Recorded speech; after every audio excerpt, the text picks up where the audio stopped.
walk out your front door, like literally just look at the house across the street, Right. or the apartment next door if you're in a city. Right. You know the make of the car in their driveway.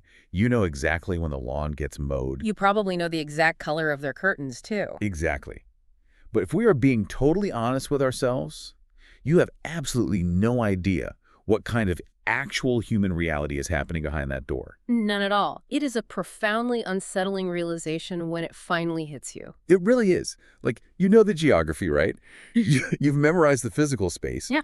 But you are functionally blind to your own neighborhood. Completely blind. We navigate these deeply familiar spaces every single day, completely surrounded by thousands of complex, interconnected human stories. And yet we operate with this staggering level of, well, functional blindness. Yeah. We substitute geographical familiarity for actual human understanding, and that is a huge problem. And that functional blindness is exactly what we are dismantling today. We are taking a deep dive into a document titled 004, Why Community Mapping Matters. Now, I want to clarify something right away for you listening.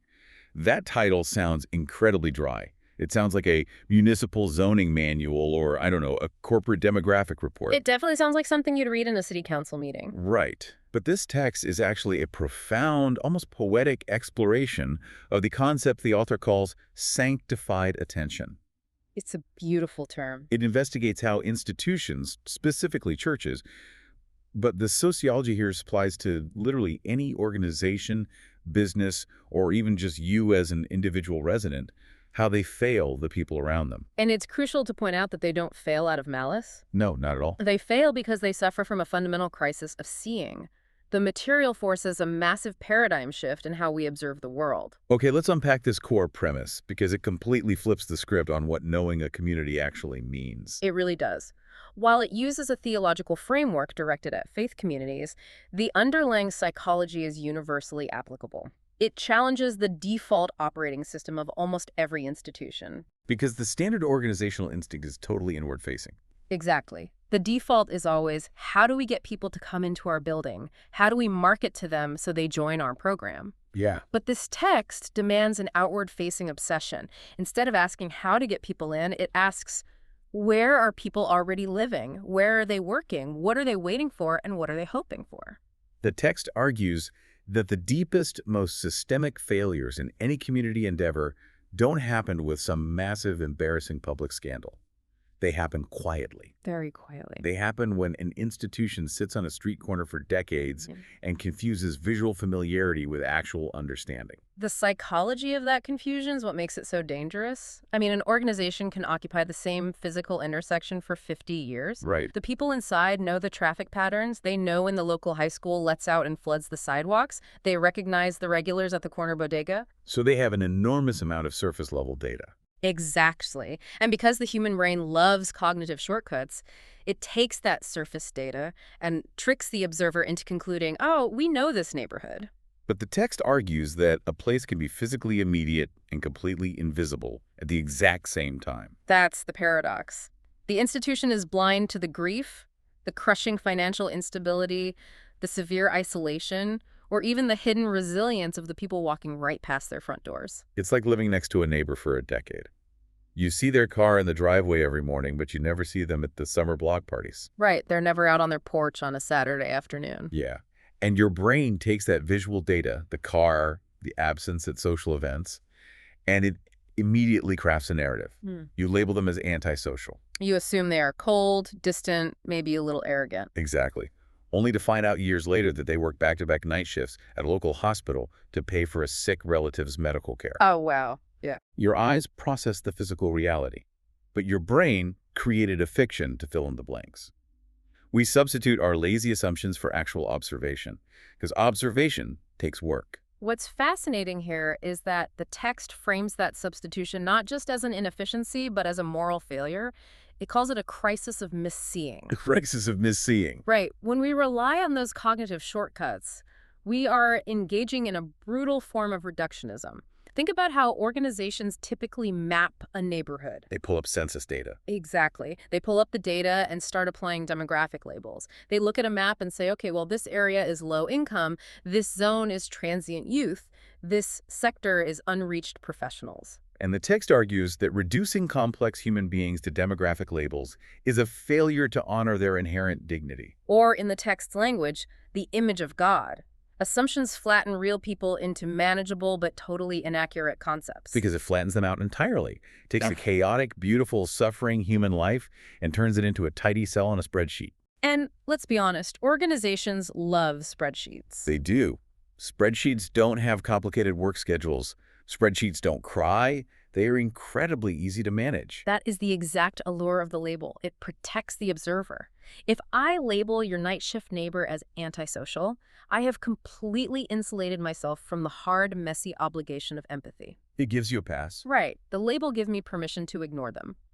The text illustrates the psychological defense mechanism by bringing in one of the most famous cultural narratives. The parable of the Good Samaritan. Exactly. The story of the two religious leaders walking past the wounded man on the road and the outsiders stopping to help. But the author analyzes it purely through the lens of visual processing and perception, which is brilliant.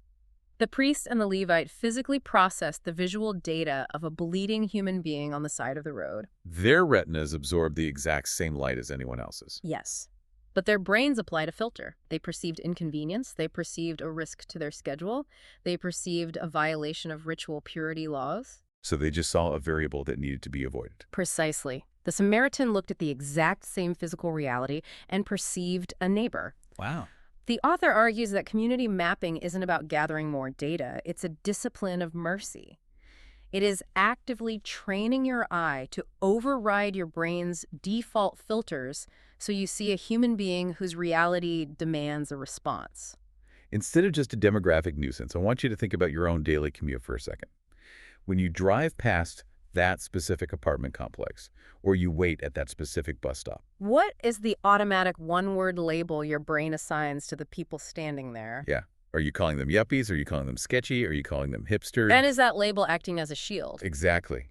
Is it giving you a subconscious permission slip to avoid the terrifying work of actually understanding their reality? It is a deeply uncomfortable question to ask ourselves, and the text suggests that if surface familiarity is the root of the problem, the antidote requires a complete overhaul of how we view geography itself. It introduces this concept of the theology of place. Right. This is where the text insists that Christianity at its core is deeply local. It talks about the incarnation, the theological concept that the Word became flesh and dwelt among us. But it doesn't leave it as an abstract doctrine. It frames the incarnation as the ultimate sociological model for engagement. The argument is that God didn't love humanity from a distance. He didn't just broadcast a universal philosophy from the cloud. No. He entered a very real, very specific place, complete with its own local economic pressures and cultural tensions. But wait, I have to play devil's advocate here.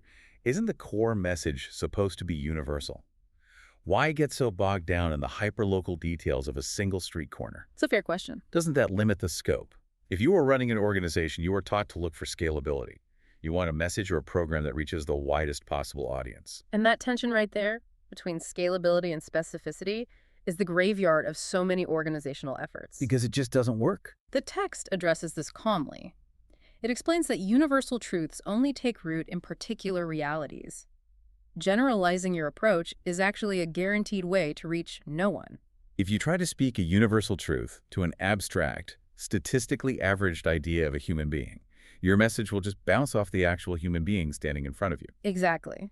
Love or genuine service has to become specific to be felt. And this leads to one of the most devastating critiques in the entire document. The concept of fantasy ministry, which I have to say sounds like an escape room or a role-playing game. Well, it operates very much like a role-playing game. Fantasy ministry occurs when an institution designs intricate programs for an imaginary audience. So they build for the demographic they wish they had. Right, rather than the complex reality of the people actually living in a 2-mile radius of their building. Let's ground that for a second. Let's say a church or a nonprofit gets a big grant, and they design a massive Sunday morning program or a Saturday afternoon community workshop. They build it for middle-class families who have disposable income and open weekends. But what if the physical neighborhood around the building is mostly single adults working gig economy jobs? Or nurses rotating through weekend shifts. Yeah. or households where multiple generations are working conflicting hours just to make rent. The program will fail spectacularly because the target audience literally cannot access the building at those times. Because their lives are structured by economic forces, the institution never even bothered to investigate. And what happens when the program fails? The leadership team sits in a conference room, looks at the empty seats, and starts pointing fingers at the neighborhood. They say this community is resistant, they are apathetic, they just don't care about personal growth or spiritual things. They moralize a logistical failure. They blame the community for not buying a product they literally could not access. The tragedy is that the community wasn't rejecting the institution's message. They were simply surviving inside a schedule the institution was entirely blind to. The organization was ministering to a fantasy. The text contrasts this organizational blindness with historical accounts of how Jesus operated. He didn't look at a crowd and see an abstract mass of humanity. Right, the texts say, he saw them as harassed and helpless, like sheep without a shepherd. He identified their specific psychological and societal condition. When he interacted with the Samaritan woman at the well, he didn't treat her as a generic moral category. He addressed her specific social isolation and relational history. And when he encountered Zacchaeus, he didn't just see a corrupt government official. He saw a man deeply trapped by the isolation of his own wealth. He saw the human reality beneath the presenting symptom. If we pull that into our modern context, the implications are wild. You could drive through a pristine, affluent subdivision, the lawns are manicured, the cars are expensive. And if you map that neighborhood using a fantasy lens, you assume, oh, these people have zero needs. They are entirely self-sufficient. But if you apply this discipline of sanctified attention, you might discover a neighborhood drowning in invisible debt. Or crippled by performance anxiety. Yes, or hiding profound family fracturing right behind closed doors. Conversely, an institution might look at a financially depressed neighborhood and instantly apply the fantasy label of broken, needy, or helpless. Which completely obscures the incredible, robust networks of mutual aid. Exactly. The deep multi-generational resilience and the staggering generosity that often defines those spaces. Fantasy ministry works in both directions. So assuming people are fine because they are rich is just as blinding as assuming people are helpless because they are poor. Exactly. To prove how assumptions completely ruin outreach, the text gives us a specific case study. Here's where it gets really interesting. This is the most compelling piece of evidence in the whole document for me. The story of the church located next to the transit hub. The commuter field. It is a masterclass in the necessity of tracing the cables of a community's actual life. Picture a church building sitting right next to a massive transportation center. Trains, buses, thousands of people moving through the intersection every single day. For years, the leadership team of this church looked out their windows at this sea of humanity. And what did they see? They saw people rushing by, heads down, shoulders tense, earbuds in. These commuters completely ignored the church's flyers, their banners, their invitations to evening events. And the leaders came to a very logical but entirely flawed conclusion. This neighborhood is spiritually indifferent. They are secular, they are cold, and they actively do not care. They interpreted the physical posture of the commuters, the hurry, the silence, as an active philosophical rejection of their message. It's like an employer walking through an office floor and seeing half their staff staring blankly at their screens, maybe rubbing their temples, looking totally disengaged. Okay, I like this analogy. The employer immediately assumes, my staff is lazy, they're unmotivated, we have a culture of apathy. But the employer has no idea that the company's central server keeps freezing every 5 minutes. The staff isn't lazy. They are totally blocked by the environment. They are deeply frustrated. If you want to fix the server, you don't send the staff to a motivational seminar. You have to trace the cables. The employer's diagnosis is completely wrong because they haven't paid attention to the physical reality of the room. They moralize a logistical problem. Exactly. And the tragedy there is that the intervention becomes punitive rather than supportive.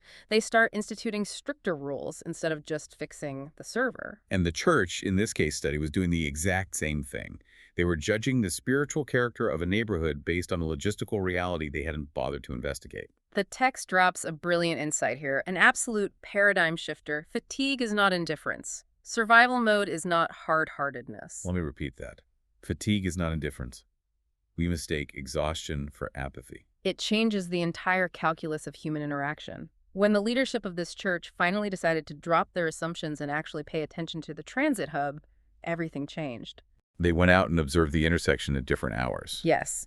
And the reality of the commuter field finally hit them. They saw people leaving their apartments in the freezing dark before dawn. They saw parents frantically rushing kids through the cold to get to daycare before catching a connecting train. They saw solitary dinners, exhausted individuals eating processed meals from the convenience store at the end of a grueling shift. The text describes it so vividly. It says they recognize the posture of exhaustion in public space. The bowed head, the fixed gaze, the body that no longer expected interruption. These commuters weren't philosophical atheists actively rejecting a theological premise. They were human beings crushed under the immense, unrelenting weight of daily life. They were in pure survival mode. They did not have the physical or emotional bandwidth to be curious about a Tuesday night Bible study. Or a Sunday morning seminar. Their silence wasn't a rejection of grace. It was a symptom of total systemic depletion. So what does an organization do with that realization? I mean, you can't just print better flyers. Yeah. You can't just shout louder over the noise of the trains. The realization forced the church to entirely reorient its operational model. They realized that demanding these exhausted people come to a long Sunday service on their one day off was essentially demanding a resource the people simply did not possess. Surplus energy. Exactly. So instead of demanding the community adapt to the church's schedule, the church aligned with the community's rhythm. They matched the cadence of the street. They realized that in a commuter field, hospitality does not look like a long-seated program. Hospitality might look like offering morning coffee. Standing outside at 5:30 a.m. in the bitter cold, handing out high-quality coffee for free, with zero strings attached. Yes. Maintaining a consistent, low-pressure, peaceful presence during those chaotic transition hours. Providing practical support for exhausted workers. Think about someone in your own life right now who seems distant or cold. Maybe a friend who keeps flaking on dinner plans, or a coworker who gives one-word answers. Or a relative who seems completely disengaged from family group chats. Yeah. Is it possible you've labeled them as cold or indifferent when the reality is they are actually just fundamentally bone-deep exhausted? It's so easy to do. We mistake survival mode for a personal slight constantly because empathy requires more energy than taking offense. It really does. And the text points out that understanding the present rhythm of a neighborhood, the commute, the daily exhaustion, is only half the battle. Right, because that commuter's fatigue didn't just appear in a vacuum. Exactly. The other half is understanding its past. A neighborhood's present behavior is always dictated by its history. The text moves into this incredibly deep idea, the prophetic task of reading place and hidden histories. It argues that a street isn't just concrete and asphalt, it carries the invisible layers of history. It carries the memory of an industrial decline that wiped out local jobs 40 years ago. It carries the trauma of mass evictions or migration, or the slow, erasing violence of gentrification. Or the quiet, stubborn resilience of families who survived a crisis together. But my question is, how is a church, or a new resident, or anyone really, supposed to read invisible history? You can't see gentrification written on a stop sign. Right. You can't see past trauma engraved on a park bench. So how do you find it? If we connect this to the bigger picture, the text introduces the concept of the prophetic task. Okay, what does that mean in this context? Well, think of a prophet not as someone predicting the future, but as someone telling the truth about the present. In historical texts, prophets exposed the hidden injustices that society had normalized. They pointed out the historical rot beneath the freshly painted structures. Exactly. The author argues that any healthy organization must act prophetically by asking deeply uncomfortable historical questions about their location. Like what? Like, who has been harmed here before we arrived? Where has trust been broken in this community? What is the actual emotional atmosphere of this zip code? It gives a very stark warning about the danger of historical ignorance. It says that if an organization ignores a neighborhood's history, it will completely misinterpret the neighborhood's caution.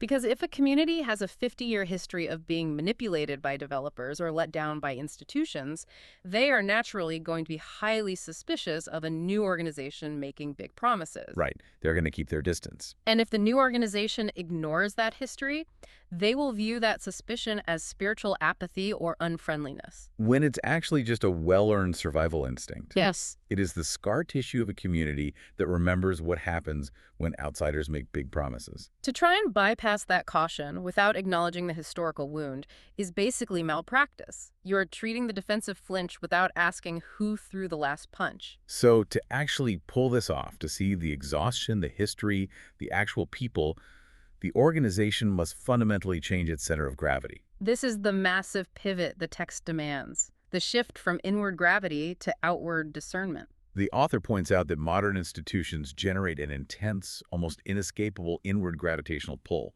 Like a black hole, the energy is entirely focused on pulling mass into the center.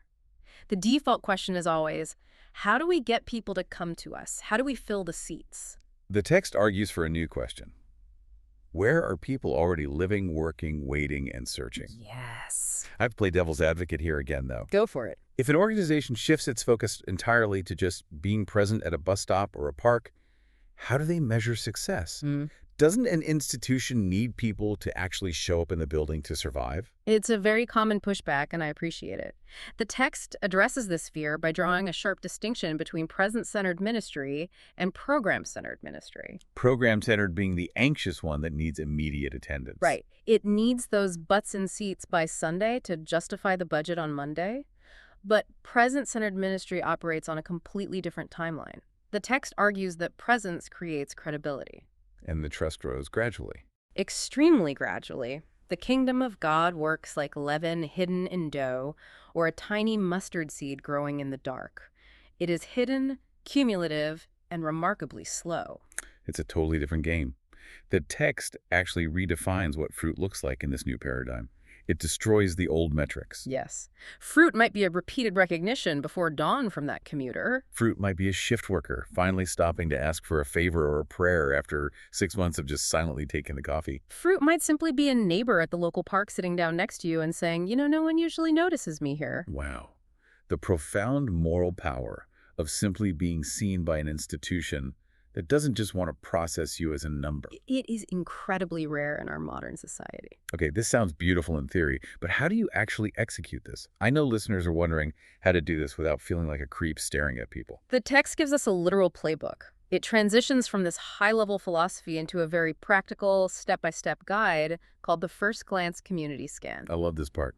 It explicitly clarifies that you don't need sophisticated mapping software. It's not about big data. It's about the spiritual discipline of noticing. Let's walk through this playbook. If you want to run this experiment in your own life, here is exactly how the text instructs you to do it. First, you shrink your scope. You take one block. Yes, one block, one park, or one specific street, and you observe it at entirely different times of the day. You can't just go once at noon on a Tuesday and claim you understand the rhythm. No, you have to go at 6:00 a.m. when the city's waking up. You go at 3:00 p.m. when the school's let out. You go at 11:00 p.m. And you break down your observations into specific categories. The text tells us to start with the visible. What is physically present? Signage, fences. Are the fences designed to keep people out? Right. Who is gathering in the public squares, and crucially, who's entirely missing? That's a great point. If there are no children playing in a family neighborhood, that absence is a massive piece of data. Then the text moves to the audible. What is a soundscape? Do you hear traffic, laughter echoing, heavy silence, or police sirens every hour? The audio tells a story about the nervous system of the neighborhood. And finally, you assess the atmospheric. Yes, the emotional weather of the space. Does the block feel hurried? Does it feel suspended like a waiting room? Does it feel guarded and tense, or open and relaxed? And you don't just trust yourself to remember it. The text gives a specific task. You must start a ministry journal to write down your observations. Because human memory is spectacularly flawed. It really is. The journal protects us from relying on faulty memory and our own confirmation bias. And that leads to the final step in the practical playbook. You talk to one person who knows the community better than you do. A vendor, a public school teacher, a veteran bus driver, or a night shift security guard. The text points out that asking a local for their perspective is a deep act of humility. It completely destroys the internal echo chamber of leadership meetings. It forces the institution to abandon the role of the expert and become a student. I encourage you, the listener, to try this 30-day practice in your own life. Write down what you noticed, what you assumed, and what you actually learned. It's highly transformative. But before we can accurately look outward, the text demands we look inward at our own biases. This brings us to the assumption inventory. The text insists that before judging the land, we must examine the lens. Yes, the church or the organization must perform an assumption inventory. So what does this all mean for the ego of the leaders? I mean, it sounds like they have to admit they've been doing it wrong for years. This raises an important question. The text addresses this through the concept of repentance. Repentance. Right. In ministry, repentance isn't just about a specific moral failure, it's about changing your mind. It is repenting of lazy perception. Wow. The text asks leaders to confess where they have confused familiarity with actual knowledge, where they chose the easy comfort of a demographic label over the difficult work of human empathy. That is a devastating blow to the professional ego. It requires an ego death. To guide leaders through this, the text provides a powerful reflection prompt. What would change if we believed God is already present in this place? If an organization actually believed that. It entirely obliterates the colonizing mindset of a church thinking it is bringing God to a godless place. Instead, the church is simply joining a work already in progress. Where in your life are you acting like the expert when you really need to be the student? Where are you applying a lazy fantasy label to a complex human being? It's the shift from assuming you know to standing in awe of what you don't. Let's pull all these threads together. We have covered a massive amount of ground today. We moved from the danger of misseeing in fantasy ministry to the theology of place. We look deeply into the reality of the commuter field. Right, realizing that fatigue is not indifference. We explored the prophetic responsibility of reading hidden historical trauma. We talked about the shift from inward gravity to outward discernment. And finally, we laid out the humble discipline of scanning the neighborhood and having the courage to repent of our own assumptions. It's an incredibly rigorous framework, and it leads to a final thought building entirely on the source material's premise. Let's hear it. If God is already at work in the neighborhood before the church arrives, if the neighborhood is already filled with hidden resilience and informal networks of care, then perhaps the ultimate goal of community mapping isn't for the church to figure out how to fix the neighborhood. Oh, wow. Perhaps the goal is to allow the neighborhood to fix the church. If the church is truly the student, as the text suggests, then the neighborhood isn't the mission field, it's the classroom. The neighborhood isn't the mission field, it's the classroom. That completely rewires the entire power dynamic. It really does. Thank you so much for joining us on this deep dive today. This material is incredibly rich. Keep your eyes wide open to the actual reality around you. Look past the comfortable and the familiar. Thanks for listening, and we'll see you next time.